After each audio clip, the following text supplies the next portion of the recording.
Back in 2013, horror fans were ecstatic about the based on a true story haunted house film, The Conjuring. Just a year later, we get a spin-off essentially creating the Conjuring universe. But does Annabelle capture the same atmosphere that made the first Conjuring so effective? Or does it just kinda sit there in its rocking chair waiting to scare you?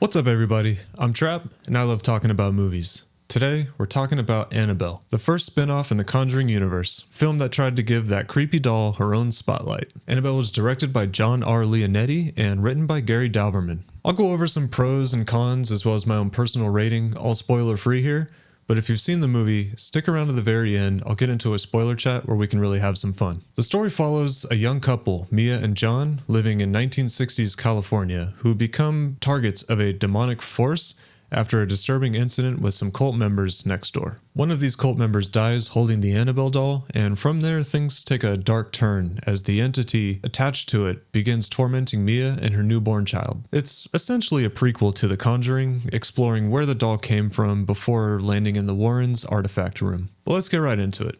The good stuff. Visually, Annabelle nails the period look. The 1960s setting feels authentic. From the costumes and set design to the muted color palette, it gives everything a vintage eeriness. Annabelle Wallis gives a convincing performance as Mia. Even when the script doesn't fully support her, she sells the fear and the isolation convincingly. And while John R. Leonetti isn't James Wan, you feel that he took some cues from Wan's directing style. There's a similar use of camera movement and shadow play that feels familiar. There are also flashes of great tension, especially the elevator sequence, which stand out as moments where the film finally breathes life into its haunting premise. And now, the bad stuff. Unfortunately, Annabelle struggles to maintain that haunting atmosphere consistently. My biggest issue with it is that it leans heavily into predictable jump scares instead of genuine dread. The setup for each of these scares becomes formulaic. Silence, slow pan, fake out, loud noise. It might be effective once or twice, but it quickly loses impact. And when you've seen and heard these countless times in countless movies, you're not going to get very much out of the scares here. The writing also feels a bit thin. The characters are serviceable here, but lack the depth that made the Perrin family in The Conjuring so relatable. Mia and John often feel like placeholders instead of people we genuinely care about. And for me personally, the pacing kind of drags in the middle. You start to feel the runtime, which isn't ideal for an hour-and-a-half long movie.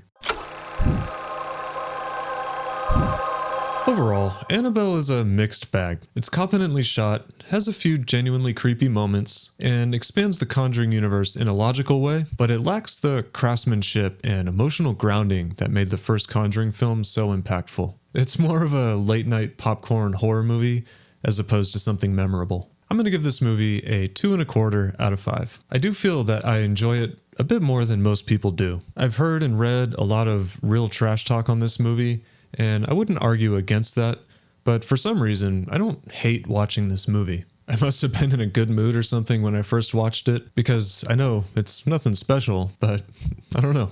It's alright. But hey, that's just me. What did you think of Annabelle? Was it a worthy addition to this Conjuring universe, or was it just a bland first attempt at a spin-off? Let me know your thoughts down in the comments. I'd love to talk about this. If you're new here, welcome. If you enjoyed this, please like and subscribe. It would really help this brand new channel grow. I'd really appreciate it. Alright, I'm getting into spoiler territory here, so if you haven't seen the movie, go check it out, come on back, and we can really dig into this thing. But there's your warning.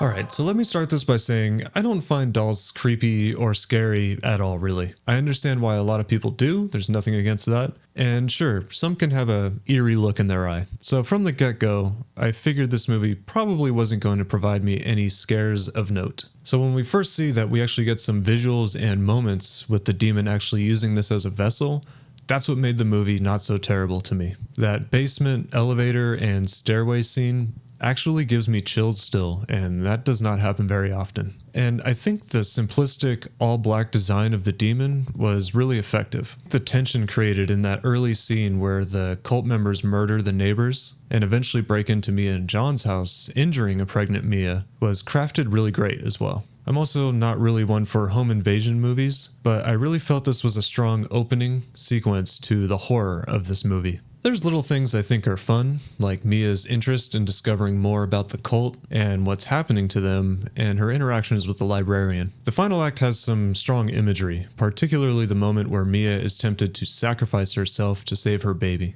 However, the film doesn't quite stick the landing.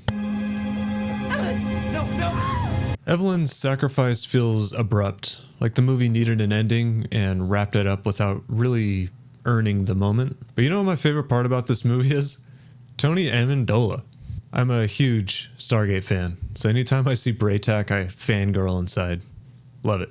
Okay, with all that said, the final shot connecting this doll to the events of The Conjuring was a nice touch. It ties the universe in neatly, even if the journey to get there wasn't as strong as the destination. Unfortunately, the movie just doesn't provide more for me to have to or want to talk about. It's just kind of bland to me. It's not terrible, it's not great, it just is. Alright, that's all I got. If you guys enjoyed this, again, please like and subscribe. You can check out all my reviews on the proper Conjuring films, and I'm gonna keep railing through these spin-offs too. And remember, if you throw a doll away and it comes back, kill it with fire. See you guys next time.